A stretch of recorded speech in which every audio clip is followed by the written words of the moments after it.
Bismillahirrahmanirrahim. Seperti yang sudah disampaikan Bu Ayu tadi, nama saya kan sudah ada di sana. Nggak perlu saya kenalkan lagi. Tapi kalau mau kenal juga nggak apa-apa. Nama saya ini, usia saya tadi jelita ya, jalan 50 tahun.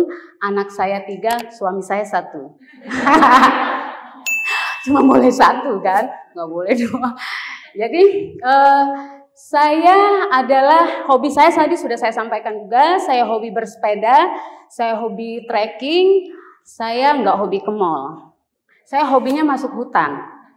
Jadi menikmati sisi lain ciptaan Allah yang tidak bisa ditempuh dengan jalan kaki, pakai mobil, pakai sepeda, pakai motor. Saya jalan kaki kadang bisa 10 jam sekali jalan, bisa 12. Ya tergantung jarak yang ditempuh, tergantung medan yang dilewati.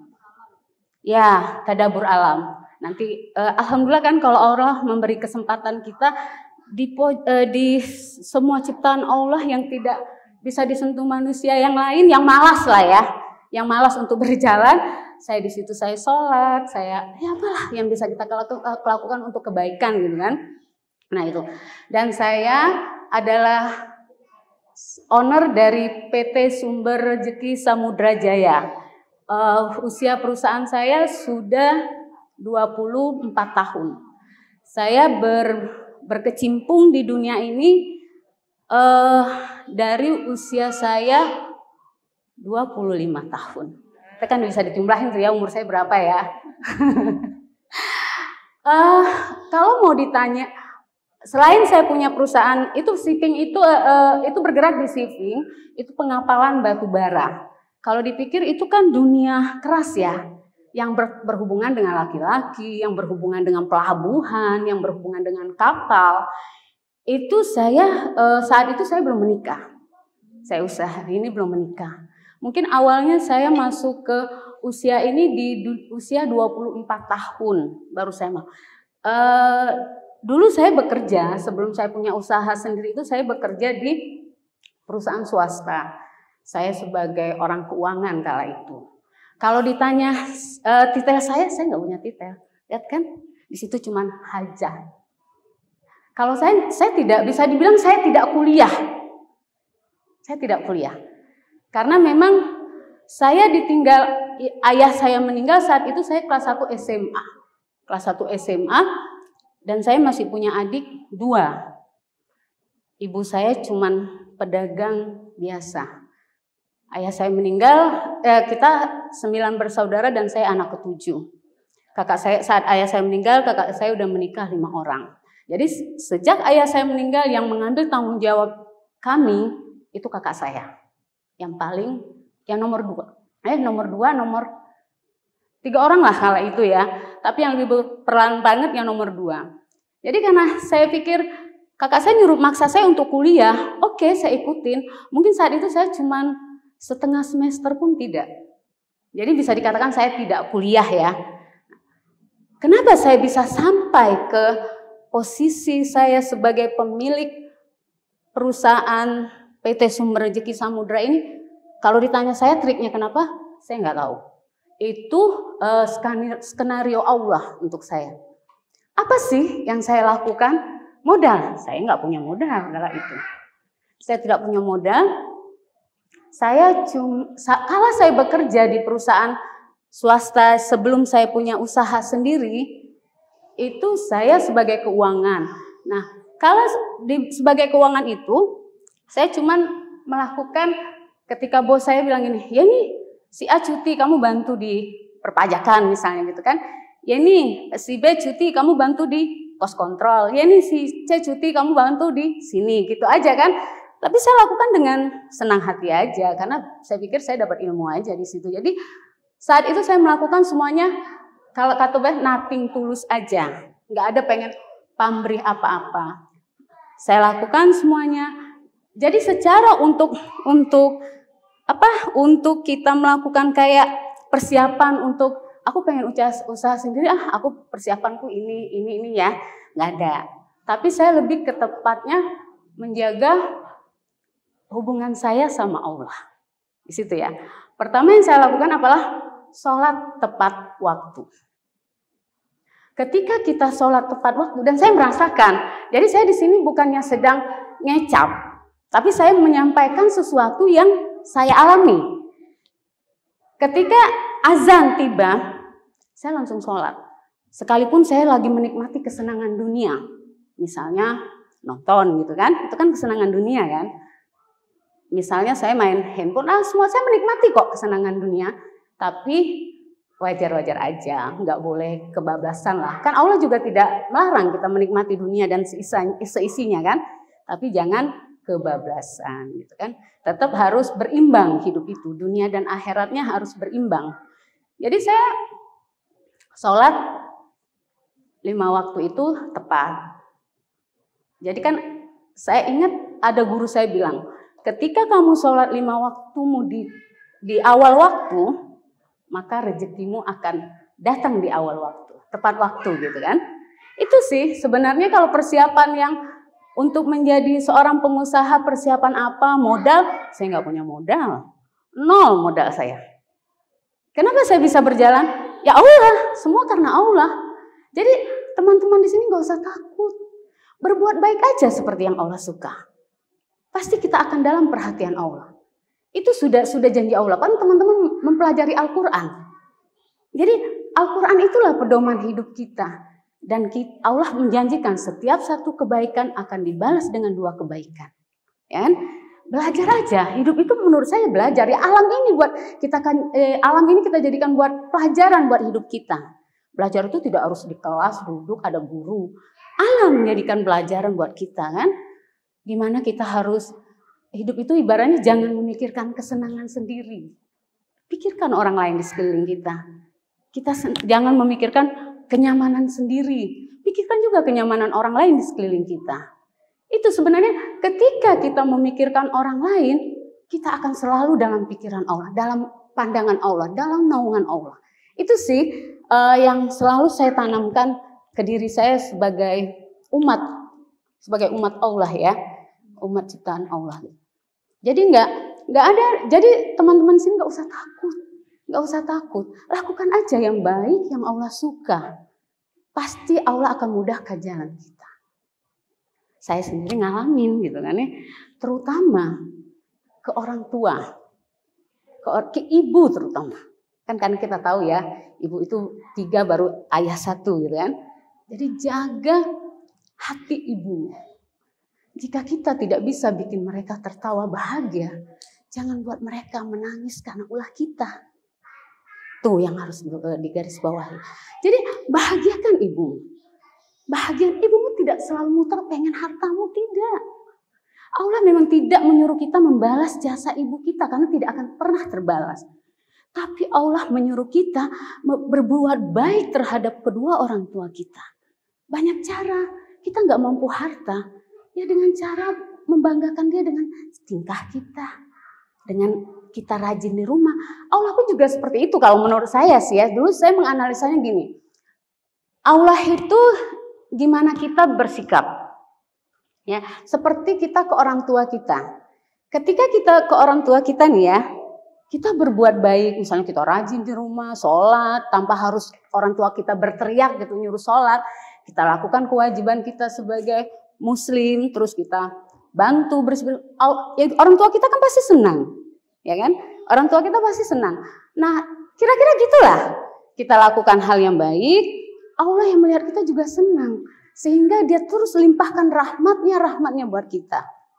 Itu kalau saya itu ya yang saya lakukan. Jadi saya coba bagi ke teman-teman itu sesuatu yang saya jalanin. Bukan ngecap di sini kan. Nah jadi rezeki kita tahu rezeki itu Allah sudah atur. Dan kita percaya itu kan karena kita umat gitu. Dan kita mempelajari Al-Quran gitu kan. Di Al-Quran ada. Rezeki itu sudah diatur dan sudah ada takarannya. Yang membuat rezekimu bertambah apa sih? Ya ketika kita berbagi ke orang lain, membahagiakan orang lain, di saat itulah rezeki kita akan makin bertambah. Kan ada kan, di Al-Quran semua ada. Jadi pedoman hidup saya menjalani perjalanan hidup ini, ya Al-Quran. Saya baca Al-Quran, karena saya tidak bisa mengartikan sendiri, jadi saya baca satu ayat, artinya, sehingga pesan yang disampaikan Allah buat kita itu sampai. Ya kan? Sampai dan kita coba aplikasikan ke dalam kehidupan nyata ini gitu kan. Harus apa sih? Kalau bukan karena Allah, saya juga tidak akan sampai di sini. Gitu kan. Jadi cuman itu sih sebenarnya kuncinya. Yang penting kita ikhlas. Ikhlas memang berat, tapi lebih berat kalau nggak bisa ikhlas. Ikhlas aja. Orang nyakitin kita, biar aja. Al-Quran juga tidak melarang ketika kejahatan kita balas dengan kejahatan. Tapi kalau kejahatan kita balas kebaikan, itu luar biasa dalam pandangan Allah. Ngapain kita pengaruh orang berbuat buruk kita? Berarti kita sedang belajar buruk dong. Kalau orang berbuat buruk kita balas keburukan lagi. Orang buat buruk biarin aja, yang penting aku enggak. Jadi gini, dia jahat biarin aja, yang penting aku enggak. Ya kan? Enggak usah biar orang yang malas, aku pasti balas. Enggak usah didoakan apa-apa, enggak usah mendoakan buruk untuk orang lain. Ya, pokoknya nggak usah, istighfar aja. Istighfar aja. Jadi benar-benar sih memang kalau kita hidup ini, kalau kita pakai kalkulator dunia, kita nggak akan pernah ikhlas. Kalkulator dunia itu kan jelas. 1 kurang 1 ya 0. 100 ya kurang 100 ya 0. 100 dikurang 50 ya 50. Coba pakai kalkulator langit. Kalkulatorannya Allah. 1 kurang 1 bisa 100. Bisa 1000. Bisa 1.000.000. Tapi kuncinya apa? Ikhlas. Semua itu kembali ke ikhlasan hati. Itu yang harus kita, hati aja deh yang perlu kita jaga. Kekayaan, harta, jabatan, itu jangan ditaruh di sini, jangan taruh di sini. Taruh aja di sini atau di kaki. Ya kan? Kalau di sini namanya harta, sewaktu-waktu lepas. Kalau di sini kita mau berinfak atau bersedekah juga enteng. Coba kalau kita taruh di sini, main. Setan menggoda terus, ngapain sumbangin gini-gini, sayang. Pasti kayak gitu kan? Nah, itulah yang, pokoknya saya itu cuma melakukan pendekatan, melakukan kebaikan dan pendekatan yang Allah suka. Itu yang saya lakukan. Tapi kita melakukan juga harus ikhlas. Jadi gini, ketika saya melakukan itu saya nggak berpikir, saya melakukan gini nanti kan Allah kan akan balas. Berdoa, beribadah harus ikhlas juga. Sholat lakukan dengan ikhlas, jangan terburu-buru. Nikmati, kan katanya sholat itu adalah saat pertemuan kita dengan Allah, ya kan? Kalian pasti tahu lah, karena kan kalian lebih dalam lah dari kita ya soal agama kan. Saat sujud itu nggak usah buru-buru, nikmati setiap bacaan. Subhanallah, nggak usah. Justru itu saat pertemuan kita sama Allah. Kalau saya nih ya, saya nggak punya teman curhat, ya. Saya nggak suka curhat di medsos. Saya nggak punya teman curhat. Saya nggak punya sahabat curhat lah ya. Saya nggak punya. Bahkan suami saya pun tidak saya curhatin. Jadi ketika saya punya masalah, saya nangis di sajadah saya. Saya sujud lama-lama semua. Setelah saya bacaan sujud. Terus kan dalam hati kita tuangkan semua. Allah itu seperti kayak kita anggap berdialog aja sama kayak kita lagi ngobrol gini kan. Nah, sujudlah, rasakan ketika itu rasanya Allah membelai kepala kita. Rasakan dalam hati kita, walaupun itu kan kita tahu Allah dekat gitu kan. Dia sangat dekat, lebih dekat dari urat leher gitu ya, urat nadi gitu kan katanya kan. Nah, itu kan berarti kan dekat, sangat dekat, lebih dekat dari teman kita. Ya kan? Nah, saat sujud, itu lakukan dengan benar-benar sujud. Tuangkan segala isi hati kalian. Tuangkan apa yang kalian kalian mau. Karena Allah suka kita meminta. Jadikan doa adalah bentuk ketergantungan kita sama Allah. Ya, karena doa, Allah suka kita minta. Dari hal kecil aja, Allah itu suka kita minta. Kalau kita nggak suka minta, dia anggap kita sombong. Minta aja, mau minta jodoh yang gimana, minta aja. Mau minta jodoh orang kaya, mau minta kita jadi orang kaya. Soal hasilnya seperti itu, ya itu kapasitas Allah. Tergantung kita juga, sikap kita, perbuatan kita akan seperti apa. Jadi gitu. Jadi di tengah, seperti saya bilang tadi, di tengah kesibukan saya itu tetap harus ngurus anak saya. Jadi walaupun saya seorang pengusaha, seorang ibu, juga orang yang hobinya banyak. Saya sepedanya nggak deket-deket loh. Kadang saya ke Medan, kadang saya ke Padang, kadang saya ke Manado, ke Surabaya, Jogja, kemana aja. Saya main downhill karena saya harus ke gunung-gunung kalau main downhill kan. Nah, jadi saya jauh-jauh. Tapi karena saya melakukan seperti tadi Teh Mega apa? Kalau sutradara itu kita kan peran.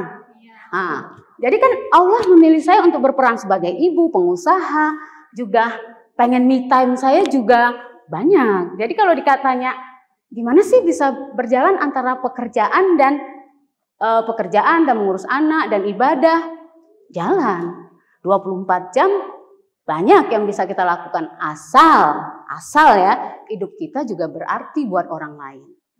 Jadi hidup itu bukan tentang diri sendiri, bukan kebahagiaan diri sendiri, bukan kenyamanan diri sendiri, tapi pikirkan juga kebahagiaan orang lain, keluarga kita, saudara kita, teman kita. Ya kan? Jadi seperti itu. Kalau kita pengen terus dapat rahmat dari Allah. Itu yang ini. Jadi walaupun hobi saya banyak tadi, seperti yang saya bilang, saya tidak akan tenang batin saya ketika saya menikmati kesenangan dunia, tapi saya melalaikan walau sifatnya sunnah ya, kayak sholat selain 5 waktu itu kan sunnah kan, saya nggak mau. Tahajud saya ini mohon maaf ya, agak sedikit sombong seperti saya tadi bilang ya, agak sedikit sombong maksud saya tuh. Ini orang memotivasi itu memang harus agak sedikit sombong, tapi bukan riak lah ya. Mungkin dibedain dikit ya Bu Ustazah ya, mohon ya, mohon maaf ya.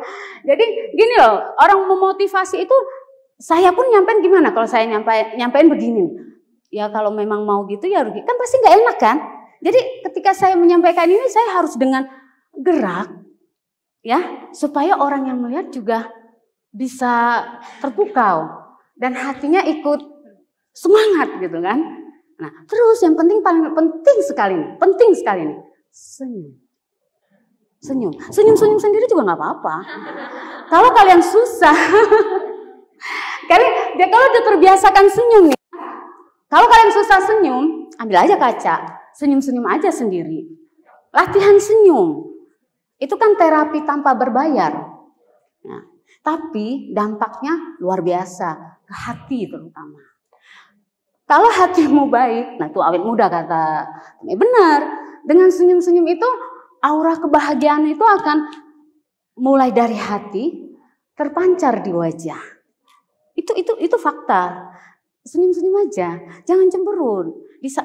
Kita tuh harus terbiasa senyum dan menyapa.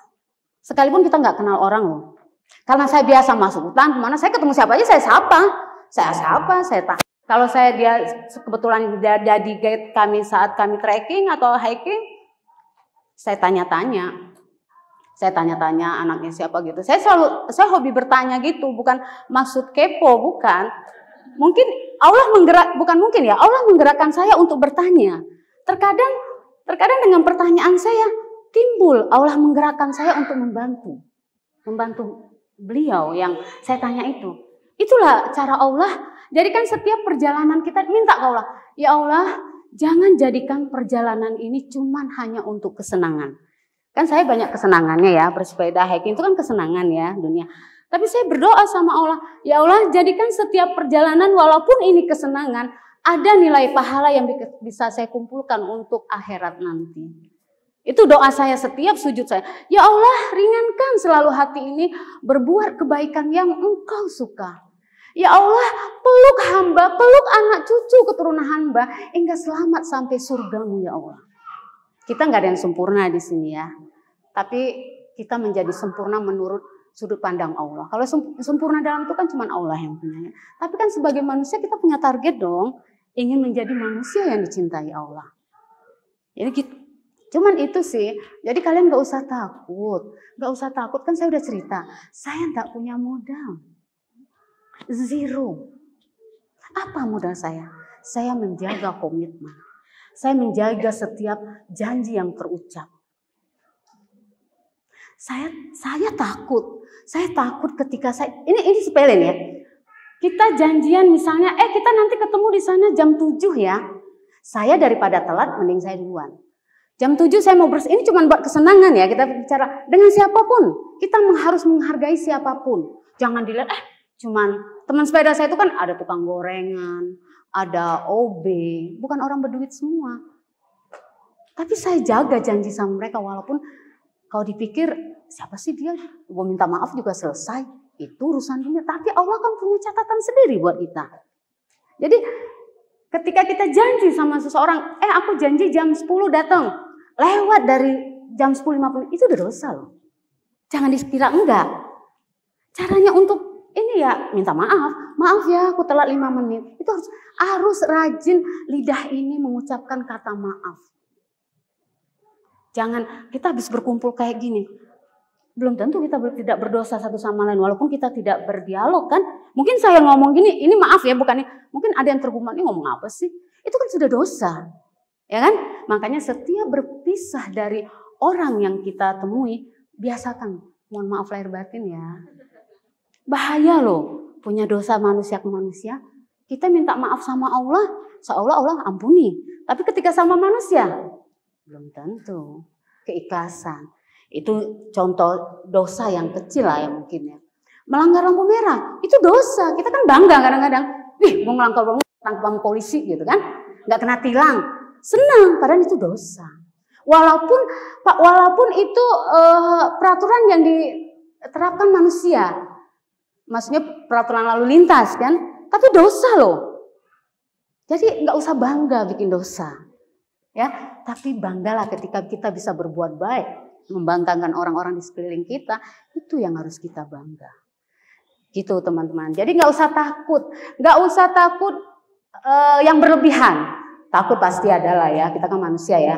Tapi jangan berlebihan dan jangan takut itu menguasai hati kita. Dan kita tidak bisa berbuat apa-apa dan kita tidak bisa melangkah dan kita berhenti. Mendingan minta mati aja kalau udah kayak gitu. Benar nggak? Jadi nggak usah takut, nggak usah takut. Lakukan yang baik menurut pandangan Allah. Kalian pasti tahu lah apa yang baik menurut pandangan Allah. Dan biasakan bersedekah di subuh. Bu Ustaz, bukan gitu ya? Bersedekah di subuh itu kan baik banget kan dampaknya ya. Jadi walaupun dikit kecil itu menjemput pintu rahmat. Ya, karena menjemput pintu rahmat. Biasakan. Itu yang saya lakukan ya. Saya biasakan sedekah di subuh. Setelah sholat subuh saya bersedekah. Allah juga tidak zolim loh, jangan bilang bersedekah itu cuma hanya dengan duit ya. Kan banyak juga hal-hal yang semua kebaikan adalah sedekah. Itu. Jadi semua kebaikan yang kita lakukan di muka bumi ini adalah sedekah. Sekalipun kebaikan itu yang kita lakukan untuk anak kita. Anak kita itu kan kewajiban. Suami mungkin kewajiban kita juga ya, mungkin apa ya? Ketahuan ya saya nggak ngurusin suami kali ya. Nggak, suami saya mandiri. Jadi semua kebaikan di muka bumi ini yang kita lakukan itu adalah sedekah. Pahala. Semua berpahala. Jadi kan hidup itu pilihan. Kalian mau dapat hasil yang baik atau yang buruk? Kan kita yang menentukan, ya kan? Kita yang menentukan. Aku mau yang baik atau yang buruk sih dapatnya dari Allah. Jelas yang baik dong, gitu kan? Jadi jaga hati, jaga pikiran, jaga lisan. Biasakan mendengarkan orang bicara. Dengerin aja. Kalau memang itu baik, simpan. Enggak, buang. Ke laut aja kalau enggak, gitu kan? Kayak gitu teman-teman. Semua manusia yang terlahir ke muka bumi ini sudah dijamin rezekinya sama Allah, ya kan? Sudah ditakdirkan hidupnya akan seperti apa. Ini saya berbagi kisah sedikit ya. Bukan sedikit atau banyak lah, pokoknya ambil aja yang baiknya. Saya dulu kan punya perusahaan, saya bilang saya nggak punya modal, dimodalin orang. Sekarang itu saya melakukan ke orang lain, ya. Saya punya teman bersepeda. Dia suami istri, duanya teman-teman saya. Teman saya main downhill. Dia presentasi, dia pengen punya, dia kan ikut dulu di perusahaan haji dan umroh travel. Nah, saya nggak tahu travel itu gulung tikar awal-awal sebelum pandemi lah, menjelang-jelang pandemi itu ya. Dia entah bubar atau saya nggak bertanya panjang lah, karena saya nggak terlalu kepo lah dengan kayak gitu ya. Dia datang ke saya, Mbak, aku mau presentasi dong, kata dia gitu kan. Presentasi apa? Aku mau presentasi perusahaan travel. Kalau Mbak ini bersedia, alhamdulillah, enggak juga nggak apa-apa, gitu kan. Ya sudah, saya dengerin dia presentasi di kantor saya kan, dia presentasi, terus saya nggak menolak, walaupun sebenarnya saya nggak pengen, ya kan. Dunia usaha saya sudah memberi lebih dari cukup. Kalau untuk materi, ya kan. Kalau untuk materi saya sudah punya lebih dari cukup. Untuk waktu, saya banyak leluasa waktu juga di sini ya. Tapi saya dengarkan dia berpresentasi suami istri itu kan. Sudah itu saya kembalikan segala sesuatu. Saya tidak pernah tanya orang, gue punya ini dong, saran lu apa? Nah, saya berdoa, mohon maaf, saya rutin sholat tahajud, itu tidak pernah saya tinggalkan, alhamdulillah, kecuali saya lagi perjalanan keluar kota ya. Terus saya rutin sholat taubat setiap hari, saya sholat hajat setiap hari, pokoknya itu duha, pokoknya saya akan terbebani ketika saya tidak melakukan itu barang berkurang 1-2 rakaat aja, batin saya sudah nolak. Itu udah nolak. Nah itu saya nggak tahu itu ilmunya apa Bu Ustazah itu bisa dapat kayak gitu, saya nggak ngerti gitu kan ya. Nah jadi saya terbiasa segala sesuatu saya kembalikan ke Allah. Saya berdoa, saya mohon ke Allah, ya Allah, jika ini menurutmu baik, tolong bukakan hati saya untuk membuka perusahaan itu ya. Tapi jika memang tidak, beri jalan untuk dia dengan cara lain. Jadi doanya seperti itu. Itu saya lakukan tiap malam di akhir sujud gitu kan, dan Allah menggerakkan saya untuk membuka travel itu dengan menanggung semua modal dari saya. Terjadi berbalik kan, apa yang pernah saya alamin dulu berbalik. Sekarang saya di posisi itu. Terulang, sejarah terulang kembali. Tapi saya di posisi si A, dulu saya di posisi si B, sekarang saya di posisi A, dia di posisi si B. Saya buka perusahaan itu dengan modal pasti tidak sedikit ya, untuk izin semuanya bla bla bla. Itu proses pembuatan perusahaan itu cepat sekali. Awal itu selesai, pandemi melanda ya. Bayangkan kita sudah hire karyawan. Apa saya bilang, udah tutup aja. Masa gue udah bayar ngeluarin modal ini harus menggaji orang tanpa pekerjaan? Enggak. Itulah kalau kita pakai kalkulator langit, kalkulator Allah. Tetap saya suruh berkantor di ruko saya di depan Citra Grand, itu perumahan Citra Grand. Berkantor di sana, saya siapkan untuk kantor mereka tetap bekerja. Jadi saya harus support dulu gaji mereka kan. Gak mungkin saya berhentikan. Sementara dia berharap dari kita. Gitu ya. Kalau kita hitung kalkulator, di rumahin aja dulu lah lagi pandemi. Masa gue gaji lu sih nggak kerja gitu kan? Kalau kita mau dunia, kalkulator dunia tadi, tapi tidak. Saya gaji, tetap gaji. Adalah kadang-kadang tuh awal setelah pandemi gelombang pertama 2-3 bulan itu adalah di tiket ya. Dan itu pun saya harus modalin. Tapi nggak apa-apa. Nothing tulus saja gitu loh. Jadi kalau berbuat kebaikan kayak buang kotoran aja. Jadi nggak usah diingat. Kita kan kalau buang kotoran nggak mau ingat kan? Nah gitu juga bersedekah, membantu orang. Segala kebaikan yang kita lakukan anggap aja kayak buang kotoran. Jadi kita nggak mau ingat-ingat. Kalau kita ingat-ingat kita nuntut balas. Ya udah semuanya aku berinfak biar Allah yang mengatur segalanya. Nah harus kayak gitu prinsip hidup. Saya dizolimin orang sering. Saya difitnah orang sering. Terus dia datang ke rumah saya minta tolong, saya tolong. Nggak saya omong, lu kan ngomongin gue, ngapain lu minta tolong ke gue? Enggak. Itu urusan Allah sama dia. Yang penting urusan aku sama Allah, aku nggak mau dianggap tidak mulia. Itu kan usaha ya.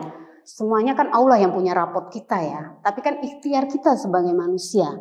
Gitu. Jadi berdirilah perusahaan itu. Sampai sekarang tidak pernah telat gaji orang. Walaupun buat gaji itu masih saya support. Ya. Tapi Allah membalas dari perusahaan saya yang shipping tadi. Di tengah pandemi yang mendahsyat melanda, saya merumahkan karyawan saya 3 bulan awal pandemi ya. Awal pandemi 3 bulan. Apa saya potong gaji mereka seperak pun? Tidak. Saya tidak potong gaji mereka. Malah saya bantu mereka untuk mensupport sembako. Mungkin mereka punya pekerjaan sampingan ya ketika tidak ada pandemi ya. Saya berpikir mungkin dia ada samping, ya udah bantu sembako. Ini mohon maaf kalau ada riak ya, ini cuma untuk sekedar membagi supaya tahu. Karena kan kalau saya tidak sampaikan pesannya nggak sampai nanti kan, ya. Jadi 3 bulan mereka dirumahkan, itu gaji tidak dipotong seperak pun. Yang 3 bulan di rumah itu kan ada yang tetap bisa bekerja secara dokumen, bla bla bla. Tapi ada juga yang memang duduk diam. Kalau dia cuma orang operasional kan berarti berhenti kan. Itu secara ininya ya. Tapi Allah tidak tidur sayang. Walaupun usaha saya itu berpengaruh. Pengaruh banget. Di saat itu income perusahaan itu anjlok sampai 60%. Sisa 40% kan. Tapi 40% ini saya bisa ngurusin orang dalam kondisi pandemi, berbagi kemana-mana. Ya, ini kita melihat kalkulator Allah, kalkulator langit ya. 40% ini saya bisa berbuat macam-macam untuk membantu orang. Kontrakan saya diskon 50%. Sembako support berapa bulan awal pandemi itu. Jadi nggak ada yang jangan takut miskin untuk bersedekah. Itu saya tanamin dalam diri saya. Saya mindset otak saya bahwa ketika kita berbagi, maka nikmat Allah akan berlimpah kepada kita. Itu saya rasakan, bukan sekedar ngecap. Itu benar-benar kehidupan yang benar-benar saya bagi, ini benar-benar sesuatu yang saya jalani. Bukan sekedar memotivasi teman-teman di sini. Sesuatu yang saya. Jadi termasuk itu, saya bilang tadi 40% saya bisa berbuat segalanya di sini. Zakat saya masih ada. Walaupun saya berbagi. Sudah bisa ngitunglah teman-teman ya. Gitu. Jadi nggak usah takut yang berlebihan. Kalau nggak punya rasa takut nggak mungkin lah ya. Jangan berlebihan sehingga membuat kita berhenti melangkah. Gitu. Jadi ya, akhirnya perusahaan travel itu berdiri sampai sekarang dan berjalan sampai sekarang. Kami ngioin apa? Teman-teman sepeda kita ioin. Jadi mau event kemana nih? Besok kami ada event di Jogja. Ada gathering Santa Cruz. Komunitas sepeda saya yang downhill itu namanya Santa Cruz. Kita ioin. Jadi kan selain kesenangan, Allah tuh udah ngatur dengan indahnya loh. Ketika kita memang berjalan di koridornya Allah.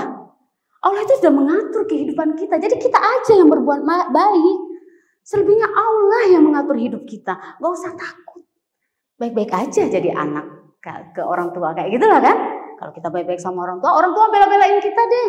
Lo mau apa? Dipinjemin. Jadi gitu. Jadi jangan punya ketakutan yang berlebihan. Gak punya modal kan, seperti tadi kan. Pasti ada kekhawatiran. Seperti saya gambarkan tadi ya, teman saya itu kan. Ada aja rezekinya. Jadi kita harus baik ke siapapun. Jangan lihat dia orang kaya, dia punya titel, dia punya pangkat. Kita baru baik, baru geng-geng. Giliran orang biasa kita meninggikan dada. Membusungkan dada, menonggakkan kepala. Itu jangan. Biasa aja, jadikan teman semua. Teman untuk kebaikan pastinya. Gitu ya teman-teman. Jadi gak usah takut. Aku tambahin dikit lagi. Satu lagi ya. Ini soal riba. Mungkin kita harus tahu juga nih ya. Riba. Saya itu kan, kapal itu kan tidak murah ya. Satu tongkang itu yang ukuran 300 feet. yang kapasitas memuat batu bara 7.500. Kala itu harganya 35 miliar satu. Ya, saya nggak punya duit dong kalau beli kapal kala itu ya. Akhirnya saya dibiayainlah sama bank syariah. Syariah judulnya, tapi lebih nyekek daripada bank konvensional. Nah ya, saya jalanin tuh. Kita tuh kayak lelah loh. Tiap bulan kita harus menarget membayar mereka. Itu tabungan saya itu sampai terkuras, tabungan anak saya terkuras untuk bayar cicilan bank. Ini berbagi lagi sama teman-teman di sini. Terkuras, bayar cicilan bank, saya harus bayar gaji, sampai gaji karyawan pun saya keteteran. Kala itu ya, saya berdoa sama Allah. Ya Allah, lepaskan hamba dari riba dengan caramu ya Allah. 3 bulan apa 6 bulan saya berdoa, saya lupa deh. Tapi lama segitulah ya. Tiap sholat saya berdoa sampai nangis saya. Lepaskan saya dari riba ya Allah dengan caramu. Tuh setiap saya berdoa.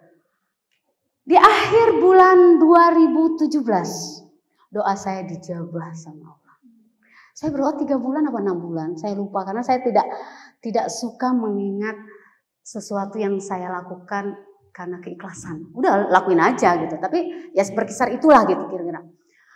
Akhir 2017 Allah itu mengabulkan doa saya. Walaupun saya harus melepas satu aset saya yang bernilai. Saat itu utang saya di bank masih 14 miliar. Kalau saya hitung-hitung ya, saya itu dengan utang 14 miliar, saya tuh udah mencicil ke bank 6 tahun apa 7 tahun lah. Berkisar itulah kira-kira ya. 6 tahun kalau nggak salah, kurang lebih lah. Ya kan? 14 miliar nih utang saya di bank nih ya. Saya harus selesaikan, kata bank, saya bilang ke bank, saya mau selesaikan hutang saya, tapi saya tidak mau dikenakan bunganya lagi. Saya mau selesaikan pokoknya aja. Berapa saya harus bayar pokoknya?